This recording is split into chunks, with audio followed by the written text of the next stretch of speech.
La verdad, cierta región nomás aquí en el dedo, delante de la oreja, digamos, ¿no? En el codo, aquí en el pectoral, ¿no? Eso es anestesia local. Y la anestesia local, ¿qué quiere decir? Que no va a ser sistémica, por eso se llama anestesia local. En cambio, la otra es la anestesia general. ¿Por qué? Porque es sistémica. Y además, la anestesia local, ¿qué es la anestesia local? Que no va a afectar al sistema nervioso central. ¿Listo? No afecta al sistema nervioso central. Claro, ustedes dirán, pero no, a una vez puede haber depresión o estimulación del sistema nervioso central. Claro, depende de la hipofilia del medicamento y además depende si se ha colocado accidentalmente en la arena, por ejemplo. Puede ser ahí. Pero habitualmente con las dosis que damos no tiene que haber afectación del sistema nervioso central. Claro, pues ingresa a los resultados sistémicos y ahora. Pero como anestesia local, siempre es solamente una región del organismo del cuerpo. Sin afectación del sistema nervioso central. ¿Listo? Sin afectar el sistema nervioso central. Entonces, miren, anestesia local, solamente una parte del organismo, bloqueo de transmisión sensorial. Ya puede ser sensorial sensitiva, sensorial motora. Es reversible, porque el problema, digamos, aquí tiene una herida en el hombro, le ponemos anestesia local, va a disminuir la sensorio, sensitivo y motor, y va a ser reversible porque va a durar un tiempito nomás dura. Y un tiempito nomás, ¿cuánto es el tiempito nomás? Es de 1 a 3 horas. Generalmente dura de 1 a 3 horas un buen anestésico local. Y bloquea la actividad simpática. Después de esas 3 horas, nuevamente se normaliza y hay dolor. Por eso es reversible. La anestesia local no puede ser irreversible. ¿De qué partes consta el anestésico local? Una parte a la fuerza tiene que ser lipofílica, ¿no? Tiene que ser a la fuerza lipofílica, miren, para que ingrese a la membrana celular, esta parte lipofílica. Y otra parte importante es la hidrofílica. Las dos son importantes. La lipofílica, que tiene un núcleo aromático, y la hidrofílica, que la hidrofílica también es importante. ¿Por qué? Porque aquí está el compuesto amino secundario o amino terciario. En todos los anestésicos locales, ¿de qué están conformados? De una amina. ¿Qué tipo de amina? Secundaria, de una amina terciaria. Secundaria y terciaria. Ahí está. Y además, ¿qué parte más? Una parte lipofílica que es el núcleo aromático. Entonces, lipofílica y hidrofílica. Hidrofílica es importante, ¿por qué? Porque aquí está la amina secundaria y la terciaria. Y aquí está la intermedia esteroamida. Aparte, amida también es importante, porque justamente esta sustancia va a unir a la parte lipofílica, el y a la parte hidrofílica, el y por tanto hay anestésicos locales ésteres y hay anestésicos locales amidas. Entonces está compuesto de la parte intermedia de amida, son los que les he preguntado, los anestésicos locales amidas, y los otros son los anestésicos locales ésteres. Entonces ya sabemos cuántos grupos de anestésicos locales hay. Unos cuáles son los que tienen compuesto éster en el núcleo intermedio, y el otro grupo como son los anestésicos locales amidas, que en la parte intermedia está amida, que une a la parte lipofílica y a la parte hidrofílica. Ya lo sabemos. Aquí están los anestésicos locales ésteres. Aquí está la principal, la que, ¿sí? ¿Con qué se inician los anestésicos locales? Con la famosa cocaína. Porque de la planta de coca agarraban y comían los indígenas de Latinoamérica, comían y resulta que se anestesiaba la lengua. De ahí dijeron, es un anestésico, esto disminuye la sensibilidad. Por eso el primer anestésico ha sido la cocaína. Este es el primer anestésico local, la famosa cocaína. Con esto ha comenzado todo. Después Sigmund Freud ha comenzado a utilizar la cocaína, y no solamente como anestésico local, sino como un psicoestimulante para algunas patologías. ¿Cuál ha sido el derivado de la cocaína? Puede ser el primer derivado de la cocaína, que tiene que hacer todas las acciones igualito que la cocaína, y es sintético y se llama procaína. La procaína ha sido el derivado de la cocaína. Tiene todo igualito que la cocaína. Entonces se llama procaína. De ahí ha nacido la cloroprocaína y la tetracaína. Estos son los ésteres. Los ésteres. La pregunta, amidas. ¿Cuáles son amidas? Una de las más importantes, la lidocaína. La lidocaína. Nosotros ahorita en el hospital sí utilizamos lidocaína, para todos utilizamos lidocaína. Lidocaína es del 0.5% al 1%, al 2%, al 2,5%, al 3%. Para todos utilizamos lidocaína. Ustedes me digan todos, tenemos procaína, mepivacaína, generalmente en el hospital todo es lidocaína. ¿Ya? Pero aquí también encontramos, tienen la pridocaína, la mepivacaína, la bupivacaína, la etilocaína y la ropivacaína. Y estos todos se encontramos. Si ustedes me dicen, Doc, ¿cuáles son los más liposolubles? ¿Cuáles son los más liposolubles y por tanto más potentes? Mi respuesta es la tetracaína y la bupivacaína. Entonces, esta tetracaína pertenece a esta, es la más potente y la más lipofílica, y la bupivacaína es la más potente y la más lipofílica. Doc, ¿cuáles son las más tóxicas, Doc? Las más tóxicas que pueden producir una arritmia cardíaca, tipo taquicardia ventricular, fibrilación ventricular, y el paciente se puede morir por paro cardíaco. Dos, la tetracaína y la bupivacaína. ¿Por qué la tetracaína y la bupivacaína? Porque son las más tóxicas. ¿Porque son qué? Muy liposolubles, son muy liposolubles, son las más liposolubles. ¿Qué quiere decir liposolubles? Que ingresa a cualquier parte de nuestro organismo, especialmente donde corazón, sistema nervioso central. Son bien liposolubles, tetracaína y bupivacaína. Entonces las más tóxicas son tetracaína y bupivacaína. ¿Cuáles son las más poderosas? Tetracaína y bupivacaína. Ya lo saben. Albert Niemann aisló la cocaína. Él ha sido el primero que ha probado la cocaína y ha sentido adormecimiento en la vida. Freud estudió fisiología de la cocaína y él ha dado en pacientes con tema de depresión, lo ha utilizado para el tema de la psiquiatría. Kohler, 1884, anestésico tópico. Él es el primero que ha agarrado y ha dicho: podemos utilizar estos medicamentos, la cocaína, podemos utilizar la procaína para anestesiar una parte, y para eso podemos utilizar, ¿para qué? Para suturas, podría ser, anestésico tópico. Halsted, anestesia de bloqueo e infiltración, bloqueo a nivel muscular, bloqueos, Halsted. Sintético, hemos dicho la cocaína, la procaína. Entonces la primera sí la cocaína, ¿quién ha seguido? La procaína. Mecanismo de acción, aquí está, aquí en la intracelular, cualquier membrana celular es esta de cualquier parte del cuerpo, y aquí adentro se encuentra gran cantidad de potasio, y afuera se encuentra ¿qué? Gran cantidad de sodio. Por eso ustedes ya saben. Si hay un estímulo eléctrico aquí, ¿qué es lo que pasa? Lo que pasa es que el potasio sale y el sodio ingresa y se produce estimulación. Entonces, normalmente cuando hay membrana en reposo, la membrana de reposo está en unos 60 milivoltios a unos 90 milivoltios. Ahorita está totalmente en reposo. En este momento, si hay una estimulación, más 20 milivoltios, ¿qué pasa? Sale gran cantidad de potasio y gran cantidad. Aquí sale potasio en gran cantidad y sodio ingresa, gran cantidad de sodio ingresa. Y se produce la despolarización, y la despolarización implica estímulo. Se estimula entonces, se estimula el nervio y produce determinada tipo de acción. Ya está. ¿Qué hacen los anestésicos locales?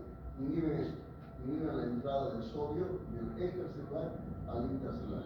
¿Y qué más hacen los anestésicos locales? Inhiben los canales de potasio. Entonces, dos cosas.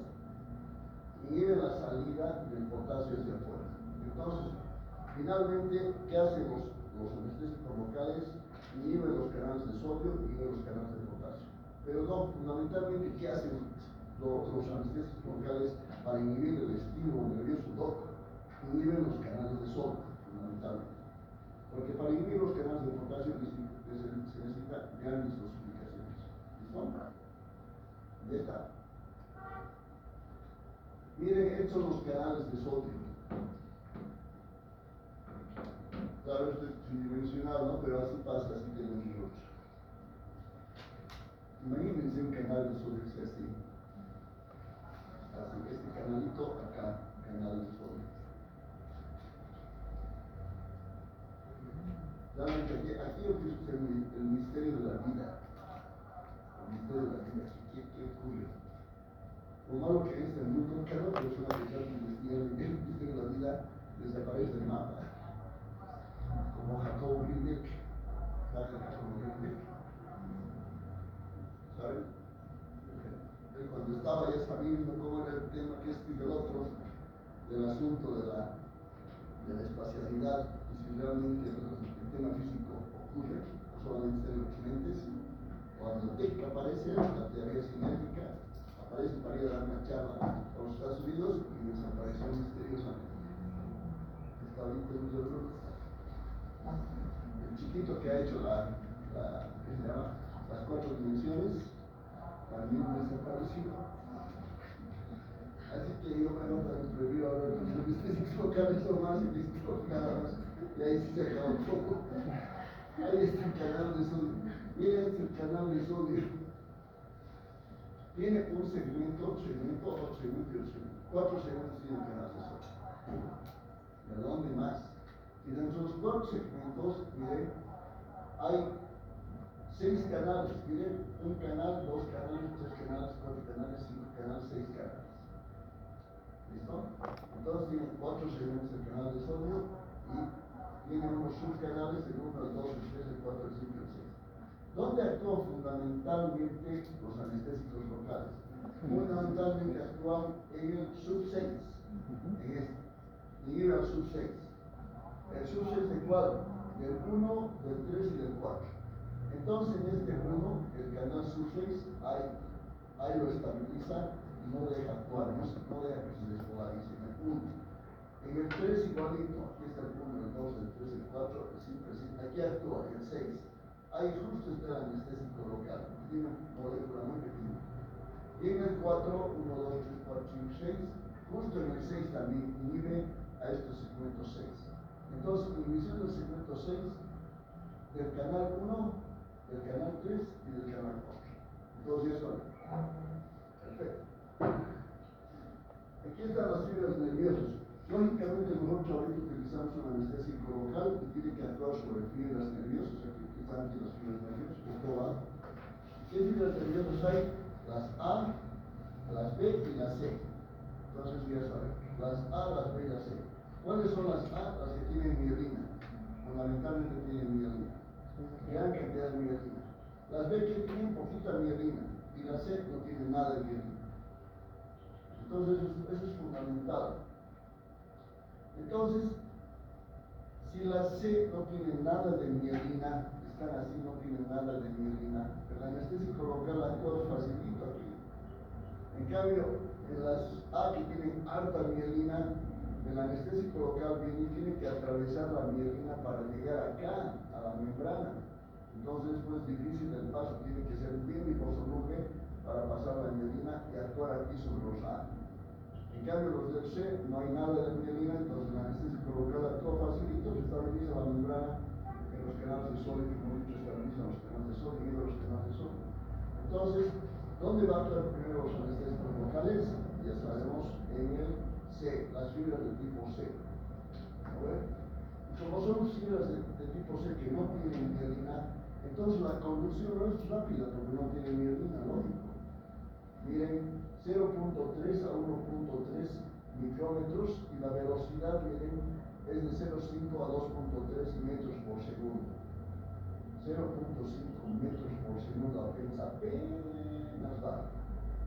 En cambio, las alfa, miren, su diámetro es mayor, 12 a 20 micrómetros, es grande porque tiene alta mielina, y su velocidad es así, porque son 70 a 120 metros por segundo. Imagínense, 70 metros, 10, 20, 30, 40, 60, 70, así es con la conducción, porque tiene mucha mielina.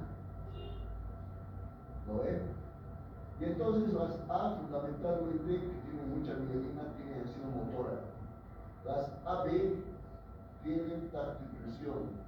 Las A gamma, propiocepción. Las A delta, dolor, temperatura. Las B, vasoconstricción. Y las C, dolor, temperatura. Entonces, Entonces, ¿dónde va? Fundamentalmente, ¿dónde va a actuar primero? Va a actuar generalmente sobre las C y las D, actúa primero los anestésicos locales. ¿Ya? Luego va a actuar sobre las alfa, sobre las A, sobre las A beta y sobre las AA. Entonces, primero, cuando nosotros colocamos un anestésico local, ¿qué es lo que pasa primero? Primero tiene sensibilidad esto, les cuento, hay una vasodilatación al actuar los anestésicos locales. Actúa sobre estas cifras beta, sobre estas redes beta, se produce vasodilatación.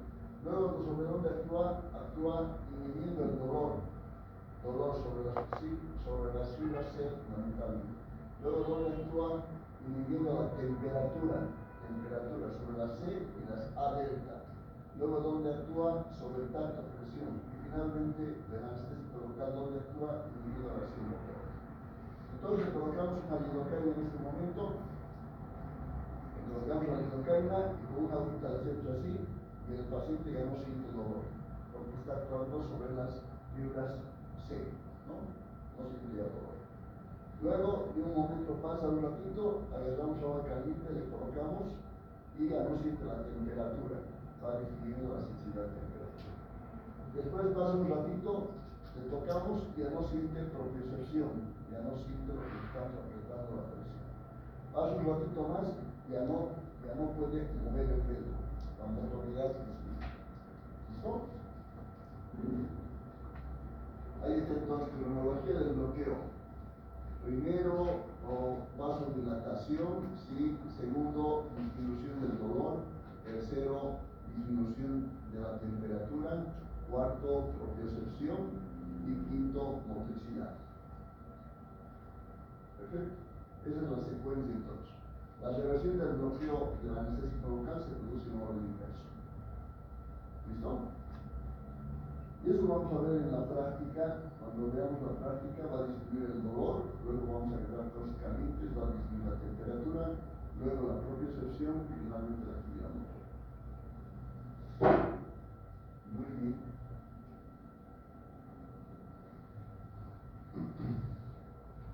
¿Cómo dividimos también a los anestésicos locales? Dividimos por su potencia y su acción. Ya sabemos que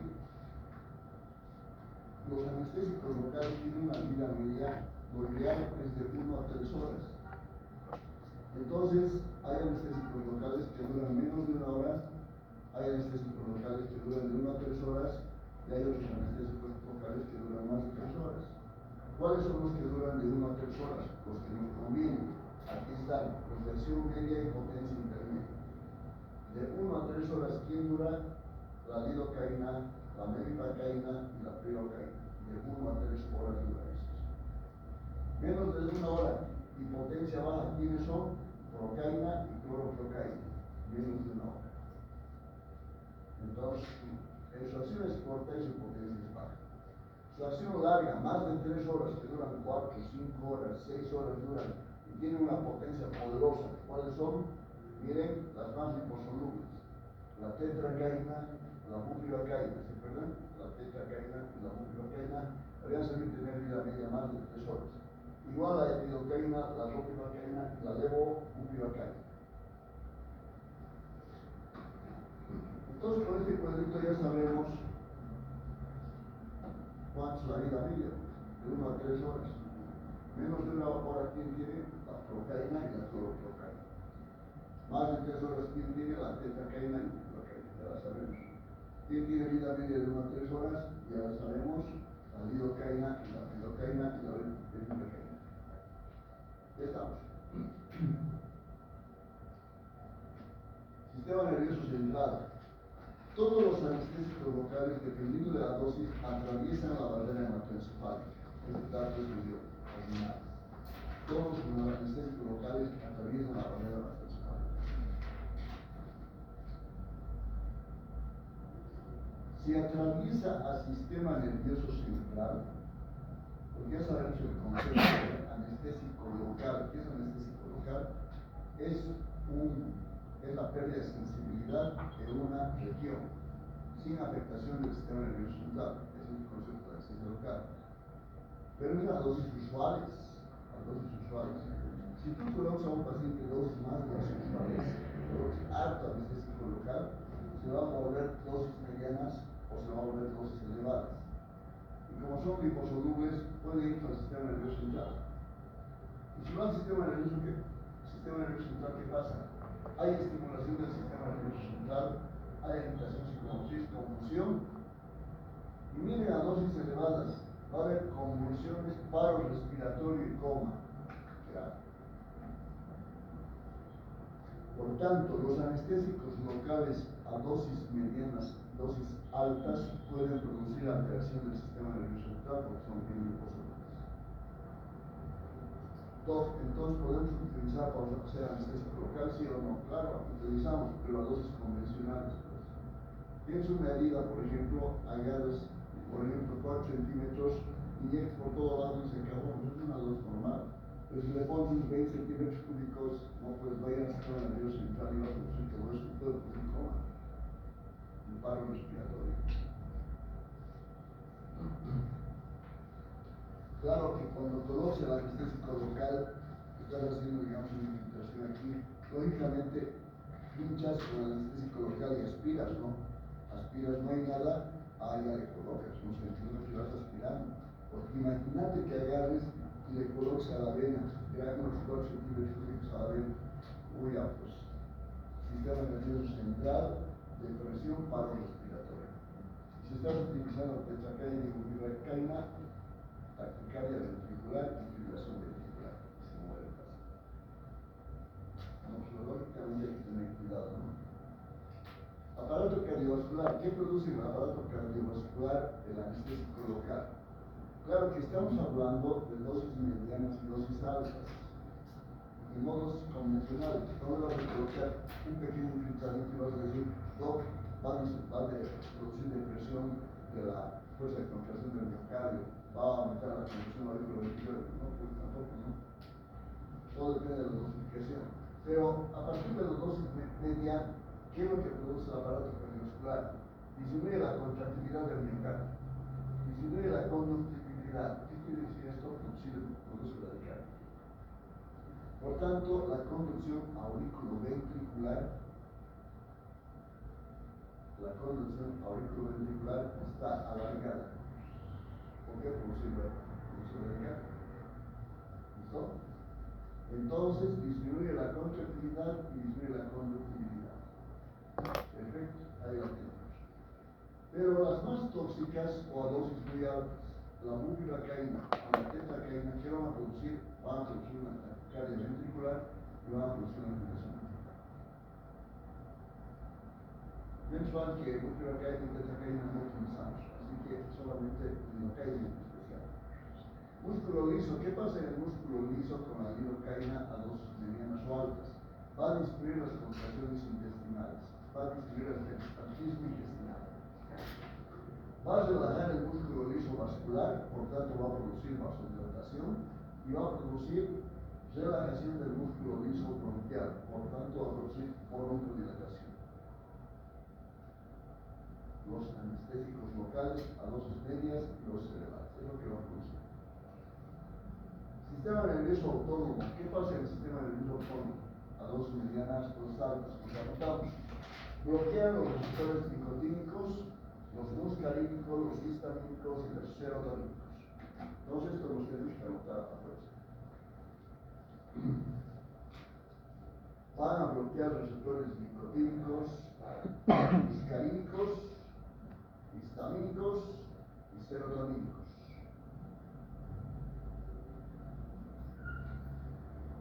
Perfecto, en el sistema nervioso autónomo.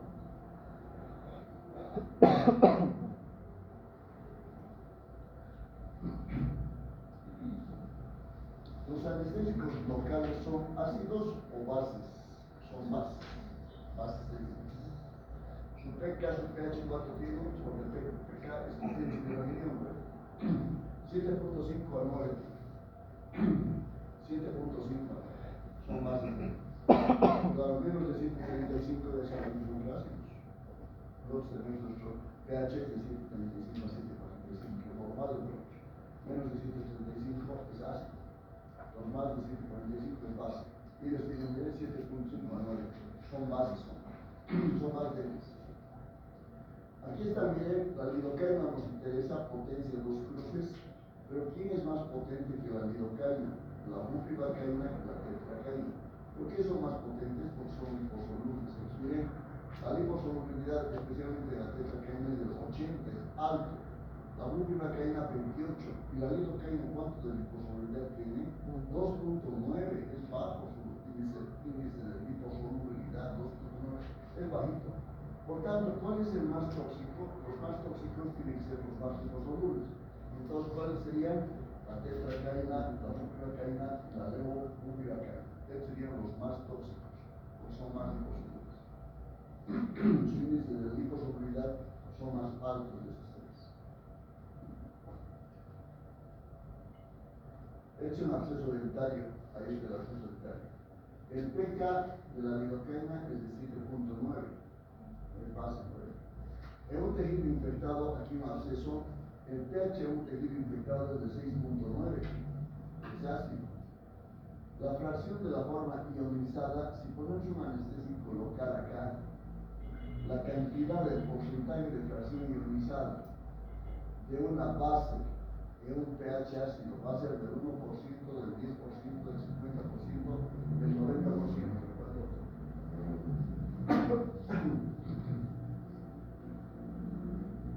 Porque esto hemos hablado en la absorción, ¿no? El ácido acetil salicílico y ahí el pH de 1.5 a 3, ¿se acuerdan? Para recordar. La lidocaína tiene un pH básico. De un 90% va a tener que ser. Como esto es base, la lidocaína es base, en un pH ácido, ¿qué pasa? La sustancia se ioniza mucho, por eso no puede atravesar y no tiene acción. Entonces tiene que ser más del 90%. Si tú le colocas directamente aquí la lidocaína, aquí, donde esté el acceso dentario, no le va a hacer absolutamente nada. ¿Por qué? Porque se va a volver una molécula, la lidocaína, muy ionizada.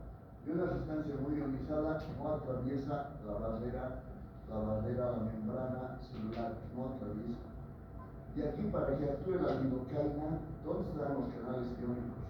No están precisamente en la membrana externa, la membrana interna se produce los canales iónicos, ahí está la membrana interna. Para que atraviese, necesita de tener un pH adecuado. Y si está muy ionizado, no va a atravesar, y no va a actuar. Entonces, ¿qué hacen los dentistas? No te colocan aquí en el acceso, te colocan acá, aquí, donde está viniendo el nervio acá, ahí te colocan la infiltración. O si te colocan ahí la infiltración no pasa nada. Te hacen el corte, ¡ay, qué dolor! Entonces te colocan aquí, produce una anestesia, digamos, conjugar en esta parte de aquí, ya no te duele nada y el dentista trabaja. Pero si le colocas tú aquí en un acceso, puede ser un acceso acá y tú le colocas aquí, no, pues no vas a poder. ¿Listo? ¿Por qué? Porque se va a volver muy ionizada con un pH ácido. Entonces, una sustancia básica de un pH ácido se ioniza mucho. Esa es la conclusión. Biotransformación por ésteres, la tetracaína por estereasas y hidrólisis. Esto ya saben, estereasas y hidrólisis. Las amidas tienen desacrilación y hidrólisis. Las dos de todas hidrólisis, la diferencia sería la biotransformación de estereasas aquí y aquí amidas tiene desacrilación. Ya la tenemos. La lidocaína, la que más nos interesa. ¿Cuáles son los metabolitos de la lidocaína? Esto también tenemos que anotar por esto. La silidina de monometilglicina y la silidina de glicina. Entonces, facilito, silidina de monometilglicina y silidina de glicina. El uno es monometilglicina y el otro es de glicina. Ya la saben.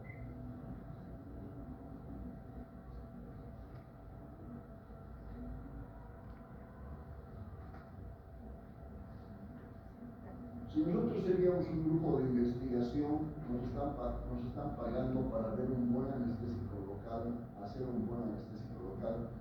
Nosotros necesitamos de algunas cosas importantes para un anestésico local, de algunas características importantes de un anestésico local. una ley de salud mexicana. ¿Qué necesitarías que tenga un anestésico local, un buen anestésico local?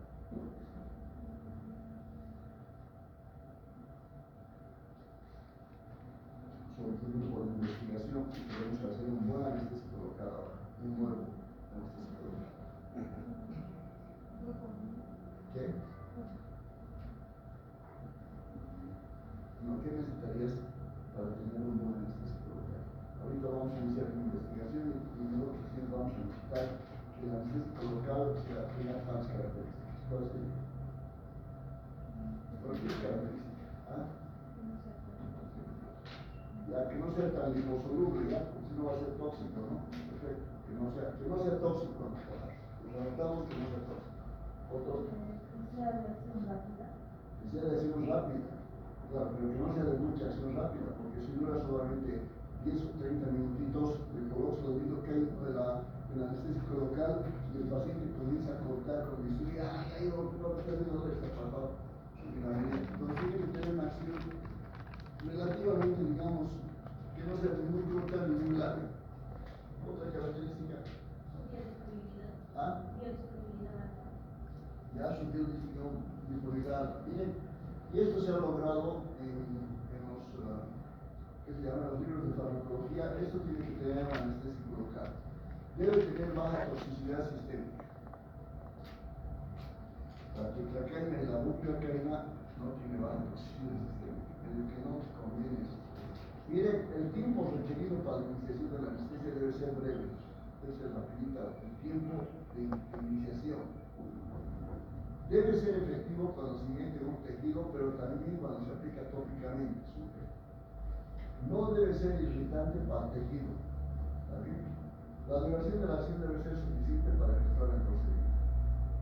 Y de aquí se saca en conclusión una cosa: uno de los mejores medicamentos como anestésico local que cubre todo esto se llama lidocaína. La lidocaína, protección interna. Den la importancia de la lidocaína porque cumple con todos sus requisitos. Esos son los requisitos para las propiedades deseables de los anestésicos locales.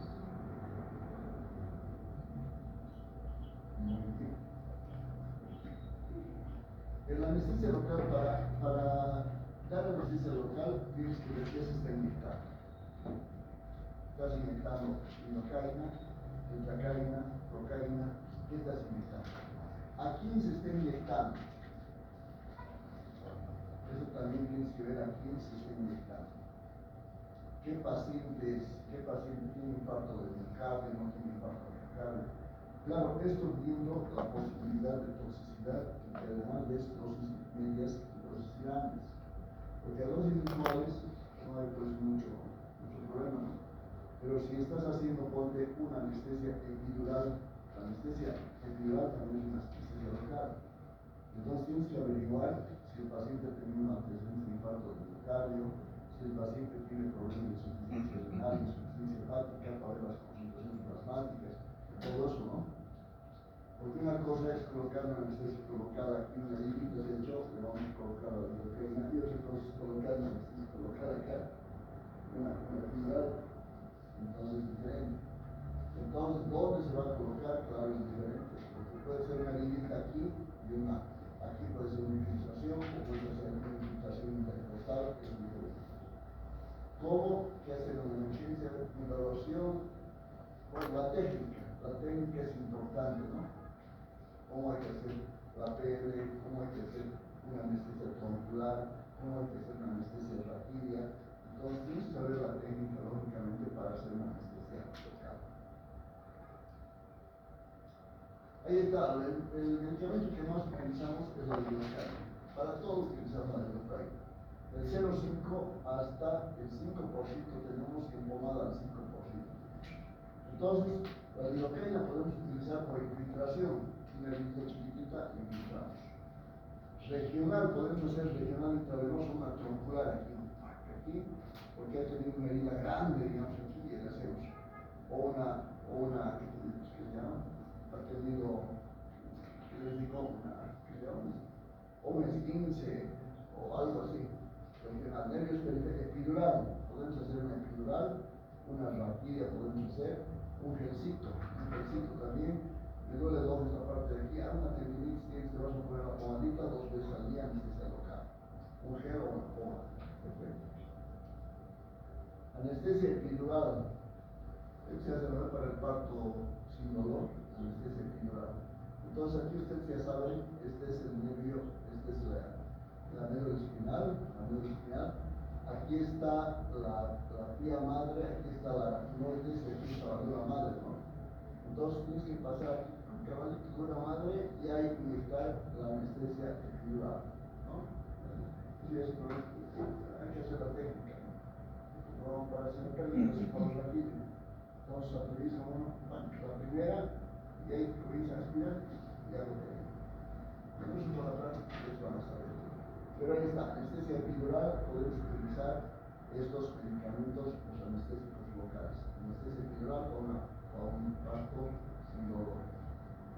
Hay pacientes que tienen problemas de infarto o hay problemas respiratorios, en algunas ocasiones y le hacen una anestesia local para hacer una toracistotomía. No le hacen una anestesia epidural. El paciente está despierto, todo bien regio, le están haciendo la cirugía de vesícula. No es una anestesia local. ¿Por qué? Porque no compromete el sistema nervioso. Claro, ustedes me dirán, pero no, yo he leído que los anestesios locales también producen anestesia general. Así pues, hay uno que produce anestesia general y ese uno se llama la procaína. La procaína a grandes dosis por intravenosa puede producir anestesia general. Pero como ahora ya tenemos anestésicos generales por vía inhalatoria y son bien seguros, ¿para qué vas a utilizar por vía intravenosa la procaína? No, tío. Es un cuento antiguo. La procaína prácticamente ha pasado a la historia, ¿no? ¿Por qué utiliza procaína? Claro, antes era famosa la procaína porque las clínicas de Suiza, las clínicas de Suiza de rejuvenecimiento eran en base a procaína, porque la procaína inhibe un factor que se llama de apoptosis, inhibe el factor de apoptosis, la procaína que a veces tiene un rejuvenecimiento celular, y eso son las clínicas de Suiza que basaban en la procaína. Pero ahora ya la procaína ya hay que ver la lidocaína utilizando se dice que aquí tenemos indicaciones lidocaína más fentanilo. Miren, lidocaína más fentanilo. La lidocaína se junta con un montón de cosas. Y una de las que se junta es con el fentanilo. Lidocaína más fentanilo. ¿Por qué lidocaína más fentanilo? ¿Por qué lidocaína más fentanilo?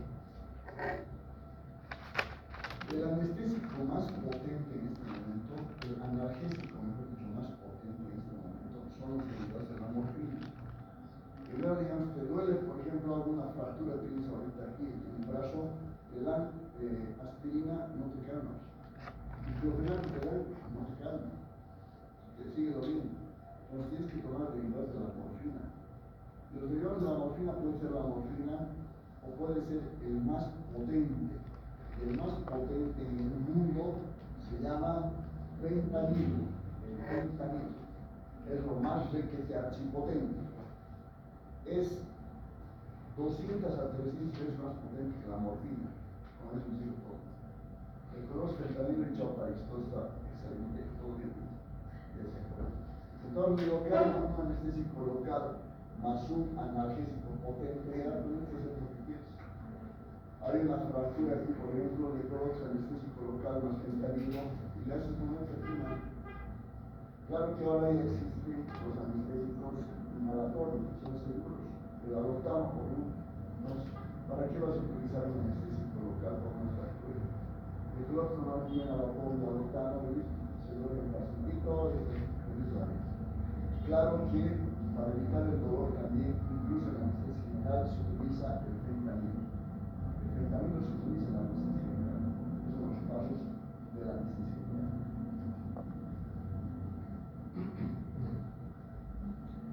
Doc, nos ha dicho que estos medicamentos producen radicales. Sí. Nos ha dicho también que la conducción auriculoventricular es larga, ¿no? Sí. Entonces, Doc, si produce radicales y la conducción de la aurícula ventricular, el periodo refractario efectivo es largo, Doc. Sí. Nos ha dicho el doctor que los medicamentos que el periodo refractario efectivo es largo, se puede utilizar como antiarrítmico, ¿sí? Algunos de ellos se puede utilizar como antiarrítmico, sí. ¿Cuál? La lidocaína. Pero todo dependiendo de la dosis. La dosis tiene que ser cabalito y exacto, porque si no estamos en problemas. Y otra cosa importante, la lidocaína, hay lidocaína pura y lidocaína con adrenalina. La lidocaína pura estamos hablando que se utiliza en la arritmia cardíaca, porque generalmente en el hospital hay lidocaína con adrenalina. ¿Por qué con adrenalina? Porque la adrenalina es vasoconstrictora y te produce que dure la anestesia local más tiempo, porque ya no se elimina rápidamente la lidocaína. Imagínate la lidocaína con adrenalina, le colocas a un paciente con arritmia cardíaca por la vena, ¿no? La adrenalina produce taquicardia y tiene que ser lidocaína pura, ¿ya? Bueno, esto se utiliza, yo he utilizado cuando era residente, utilicé la lidocaína, que es todo bien, todo perfecto. Pero ahora ya hay medicamentos seguros, y estos medicamentos seguros se llaman ¿qué? Amiodarona, la vida media de 30 días celular. Ese medicamento lo vamos utilizando, porque ahorita utilizar lidocaína, el riesgo es un poco alto, se dan cuenta, preferible utilizar la amiodarona y estamos muy felices. Pero se puede utilizar alguno de los medicamentos DOC en una arritmia cardíaca, sí, se puede utilizar la lidocaína. ¿En cuál DOC? En las extraventriculares. Estas son las extraventriculares. Este es extraventricular, este es extraventricular, este es extraventricular. Esto es normal, miren, onda P, QRS, P. Onda P, contracción auricular, contracción ventricular, ¿no? Y relajación ventricular. Onda P, QRS, P. Onda P, QRS, P. Eso ustedes ya tienen que saber, estas cuestiones. Acá se ve un electrocardiograma normal, o hagan cierta fotografía de un electrocardiograma normal, y todas las mañanitas un ratito hacen así, de uno de ABR, ABF, de uno de 2, de 3, de 4, de 5, 6. Entonces, todas las mañanas un ratito, ves como la cosa, y de aquí a un mes estás capísimo para diagnosticar lo que sea. Si no es así, ¿cómo voy a aprender un electrocardiograma? ¿Quién sabe primero un electro normal?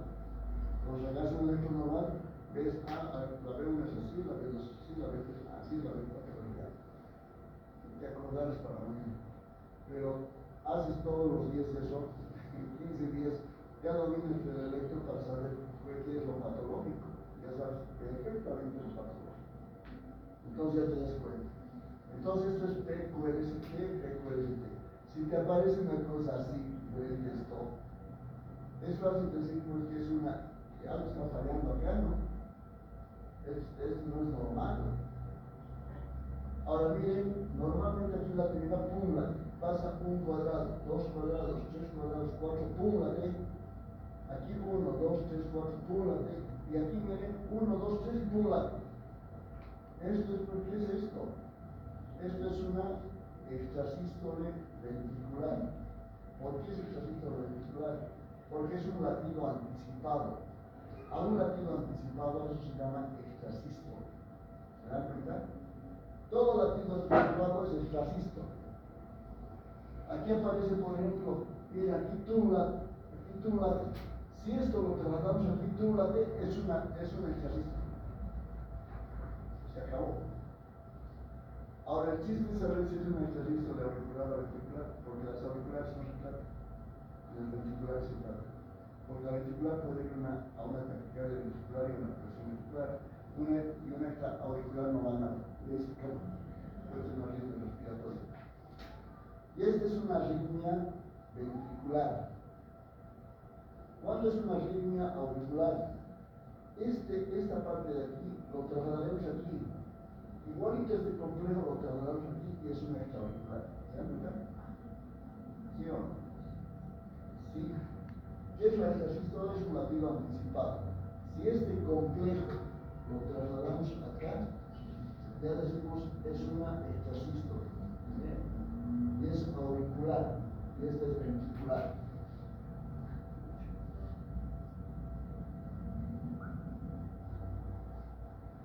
Entonces ya sabemos extraauricular, extraventricular. La lidocaína, ¿para qué se utiliza? Para arritmias extrasístoles ventriculares.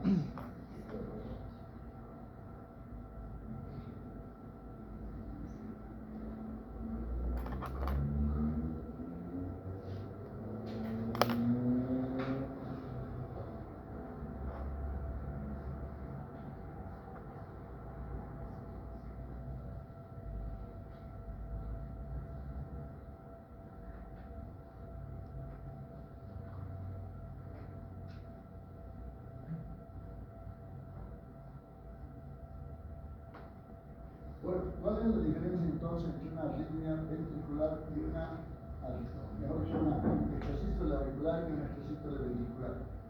¿Cuál es la diferencia? Los dos son latidos anticipados. ¿Qué diferencia hay en una ventricular y una auricular? ¿Ah?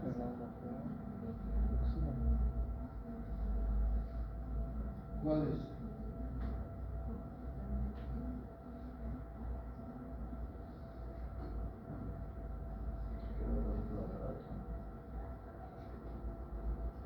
¿Cuál es la diferencia entre estos auriculares y estos auriculares?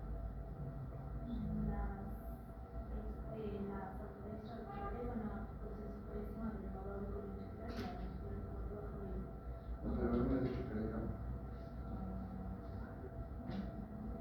¿Pero qué tiene que ver con el dicho?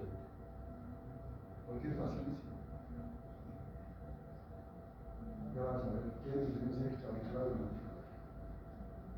La extraauricular sigue todo el complejo, es igualito que el de base, solamente que sea adelantado. ¿Se dan cuenta? ¿Se ubican? Miren, lo normal es así: P, QRS, T. P, QRS, T. Sí, aquí está. Si se ha adelantado, aquí sí está P, QRS, T. Igualita morfología esta que esta. Se ha adelantado y se llama extrasístole de tipo auricular. ¿Por qué? Se ha adelantado por el extrasístole. ¿Y por qué auricular? Porque tiene la misma morfología del ritmo de base. ¿Se dan cuenta?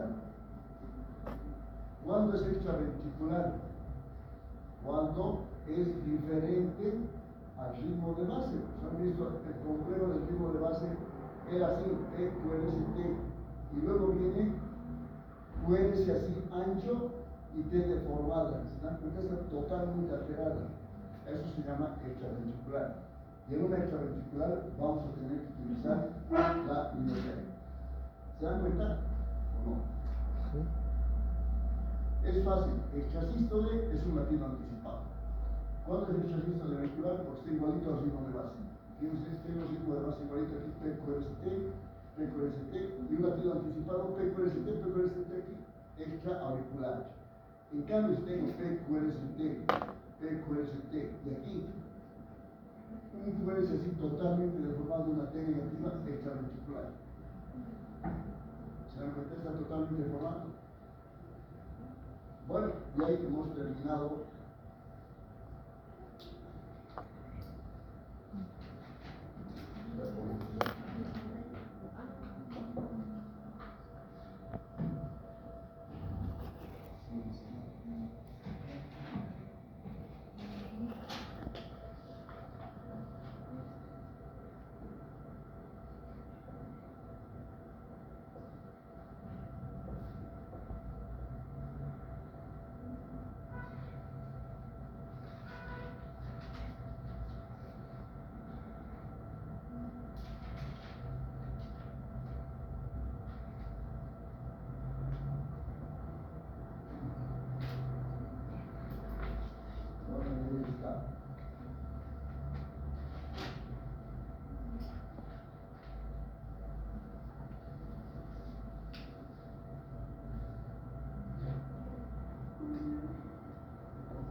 está, miren, extraventricular.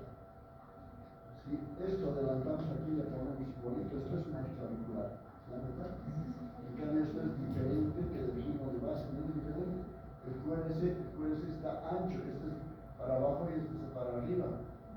Aunque aquí también está para arriba, pero el QRS está totalmente deformado. Y hay una T negativa, es un extraventricular. Cuando tienes extraventricular, tienes que dar endocaína. Igual aquí miren QRS totalmente el ritmo de base. P, QRST, está bien. El QRS totalmente deformado y una T negativa. Esto es una extraventricular. Aquí está haciendo taquicardia ventricular. Ahí está la posición. Extraventricular. Eso van a comentar ustedes o quiero decir cada uno. Y luego nos vamos. Cuando hay estos efectos tóxicos en el sistema nervioso central, resulta que le hemos colocado lidocaína y se nos dio la mano y está con intravenosa y era solamente, estamos en una sutura y el paciente se comienza a deprimir el paciente, depresión del sistema nervioso central, está queriendo convulsionar, su saturación de oxígeno está baja. ¿Qué hacemos frente a una intoxicación con anestésico local?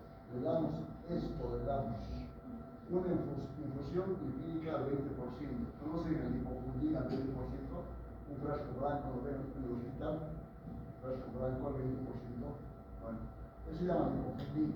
Eso le damos el lipofundin y es útil para la intoxicación sistémica por anestésico local. ¿Qué tiene el lipofundin? Tiene aceite de soya, tiene lecitina y tiene glicerina. Eso es lo que tiene el lipofundin, la emulsión lipídica que se utiliza para intoxicación por anestésico local. ¿Listo?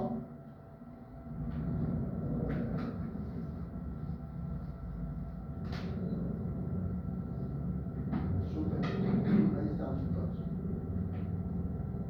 Ya.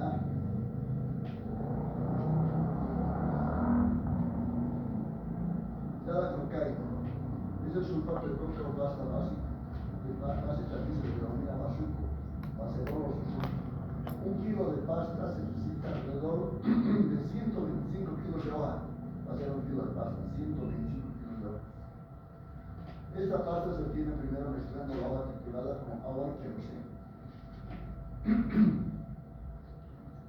Esnifada o administrada por intravenosa se encuentra niveles de cocaína en el cerebro en 30 segundos, mientras que fumada solo tarda 5 segundos en tener efecto central. Todos los anestésicos locales son vasodilatadores, excepto la cocaína. Ese es el pequeño problemita. ¿Por qué? Porque miren, se puede producir cuando se inhala tanta cocaína, se puede producir una vasoconstricción tan severa y se hace una necrosis a cualquier parte del cuerpo. Aquí se observa una necrosis a nivel central. Una necrosis a nivel central. Una raya de clorhidrato de cocaína contiene 10 a 35 miligramos de la droga según su pureza. Las cocaínas aspiradas se absorben rápidamente y lleva a máximos plasmáticos a los 15 a 60 minutos, imagínense. Bueno, hasta ahí no las explico, si no, ustedes van a hacer cómo hacer cocaína. Ahí están las indicaciones: anestesia por infiltración, anestesia retroactiva, el uso oftalmológico. Se acuerdan, hace 3 o 4 años decían tenemos que industrializar la cocaína. ¿Por qué? Porque es un anestésico local. Pero médicamente, ¿para qué se puede utilizar como anestésico local la cocaína? Solamente por una cosita, para tono ventricular y listo, y nada más. Así que nada que ver. Nada que ver la cocaína en el tema médico, que solamente se utiliza para uso oftalmológico. En cambio, la lidocaína por infiltración, anestesia reactiva, odontología, primera fase del parto, periodo postoperatorio, podemos utilizar. Pero en cambio, la cocaína nada que ver, pero solamente uso oftalmológico. La lidocaína se puede usar para todo. Muy bien, y ahí tenemos el parche transgénico de lidocaína, en oral de postoperatorio y lo tenemos. Cuando un paciente tiene herpes, probablemente herpes aparecen lesiones eritematosas y unas vesículas perladas, y que siga la línea del nervio, por ejemplo, del nervio intercostal, usted se tiene que empezar rápidamente un medicamento que les he dicho que se llama, que era el aciclovir, ¿se acuerdan del aciclovir? Porque si dejan pasar más de 3 o 4 días, se produce la neuritis posherpética. Y la neuritis posherpética, a los pacientes les damos diclofenaco, les damos demerol, les damos carbamazepina, les damos todo, y el paciente sigue llorando ahí en la cama. ¿Y qué le damos al final de cuentas? Podemos dar también parches de lidocaína, pero finalmente, ¿qué le damos? Morfina, porque el dolor de la neuritis posherpética es tremendo. Por eso dicen, si tú tienes la impresión diagnóstica de que se trata de un herpes, iniciación también. La ciclovir, ya saben ustedes, 500 miligramos, son, hemos dicho, 5 veces al día. ¿Durante cuántos días? Durante 5 días también. Hemos dicho, ¿se puede? Empezamos, porque después la neuritis posherpética es grave. Le das parches de lidocaína y en algunos casos da resultado, en otros no da resultado. Ya hemos terminado. Muy bien. Listo, nos dividimos en nuestros grupos entonces.